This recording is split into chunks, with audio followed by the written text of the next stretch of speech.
আসসালামু আলাইকুম ওয়া রাহমাতুল্লাহি ওয়া বারাকাতুহু। সময়ের সাথে সাথে মানুষের জীবন চলার প্রতি কতই না চিন্তা মানুষের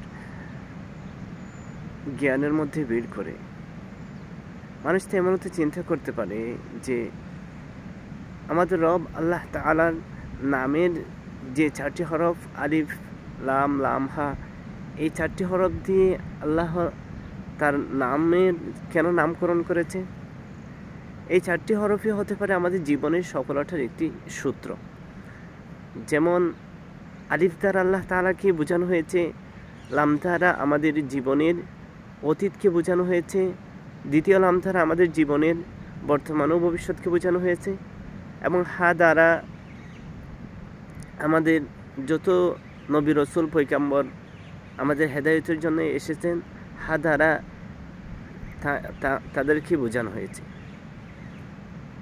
এখন প্রশ্ন হতে পারে, আলিফ দ্বারা আল্লাহকে বোঝানো হয়েছে তা মানা যেতে পারে, তবে লাম দ্বারা কেন আমাদের অতীতকে বোঝানো হয়েছে? যেমন লাম দ্বারা হতে পারে লাইলুন, তো আমাদের অতীত আমাদের জন্য অন্ধকার, কারণ আমরা আমাদের অতীতে আমাদের আমল নামায় কী লেখা আছে আমরা তা নিশ্চিতভাবে জানি না, এবং আমাদের অতীতকে আমাদের পরিষ্কার করার জন্য, অতীতের গুনাহ মাফ চাওয়ার জন্য আল্লাহ এবং আল্লাহর রসুলকেই অনুসরণ করা উচিত। এই জন্য এটি হতে পারে আমাদের অতীতকে ইঙ্গিত করা হয়েছে। এবং দ্বিতীয় লাম দ্বারা বোঝানো হয়েছে আমাদের বর্তমান ও ভবিষ্যৎ, এবং আমাদের বর্তমান ও ভবিষ্যতে আল্লাহর পক্ষ থেকে কী করতে পারে তাও আমরা নিশ্চিতভাবে জানি না। তো এটাও আমাদের জন্য অন্ধকার। এটাকে পরিষ্কার করার জন্য আল্লাহ এবং আল্লাহর রসুলকে প্রাধান্য দেওয়া উচিত। এই জন্য এই লামকেও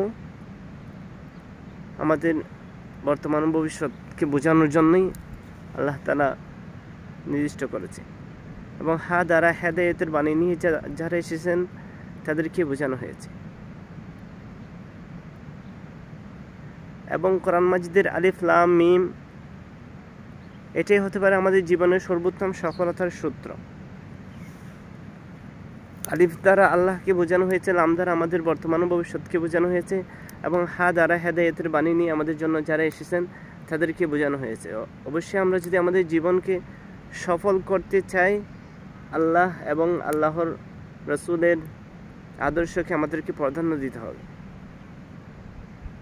আল্লাহ তাআলা আমাদেরকে বোঝার তৌফিক দান করুন।